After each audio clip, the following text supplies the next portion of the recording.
Subjectivity is therefore an integral part of the scientific endeavor. That subjective interpretation is later clothed with objectivity only by the accumulation of argument that supports it.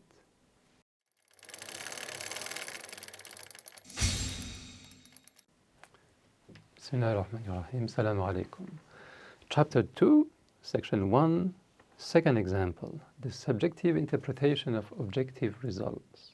So regardless of how objective a measurement can be, its interpretation will always be done by a subjective human being.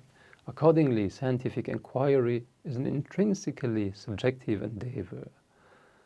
It might seem contradictory, but just hold on a moment. So for example, analytical tools such as a magnifying glass, a microscope, a computer, a telescope, a synchrotron will allow me to push the limits of one's ability and perceptions.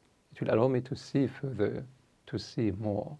But regardless of the objectivity of the tool itself, the conclusion of the analysis will always be given by a scientist, by a human being, a subjective scientist.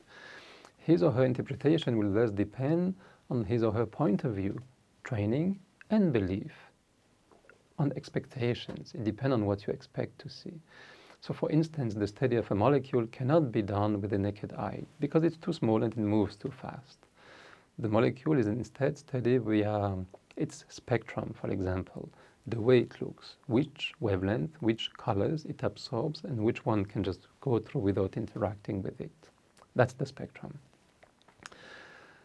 And following that spectrum, you can understand what the molecule is, what are the functional groups, for example, and most importantly, if you look at that spectrum over time, you see what the molecule does, which conformation it has, which excited states it occupies, how long they live, what's the yield of going from one to the other. These are the things that I'm doing in the lab, using spectroscopy. But to define a molecule's electronic state by means of its spectrum is far from trivial. It is quite complex, and because it depends on a lot of assumptions and theory, background theory.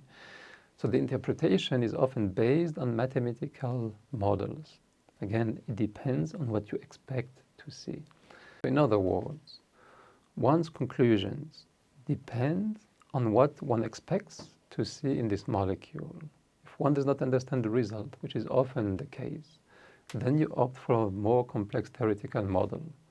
And again, you check if it works, if it matches. If it doesn't match, you again increase in complexity and so on until the theory matches the experiment. And here, subjectivity is an integral part of interpreting the result. And the latter, the interpretation, is clothed with objectivity only by the accumulation of argument that supports it. That's important. So 2 points I want to come back. The first is about expectations. You build an experiment based on what you expect to see. For example, if you want to prove that light is a wave, you will build an experiment, the double slit experiment, to show that indeed it diffracts, and if it diffracts, it behaves like a wave. If, on the contrary, you want to prove that light is a particle, a photon, then you do another experiment, photoelectric effect, where you take a piece of metal, you shine light into it, and you can collect photo-generated electrons. It's like, imagine if the light is a ball that hits the surface and kick out another ball. So the photon, which is the light particle, hits the plate, the metal plate, and kicks out the electron, which is particle. So depending on what you expect, you will build the experiment and prove or try to prove what you're looking for. The second point, subjectivity is not necessarily bad. Again, it is really useful. Oftentimes, because the current understanding does not match the experiment, you have to develop a new theory sometimes. That new theories, these new ideas, are not part of science because they don't believe to the current science. They don't have to follow the rules, the common rules of science.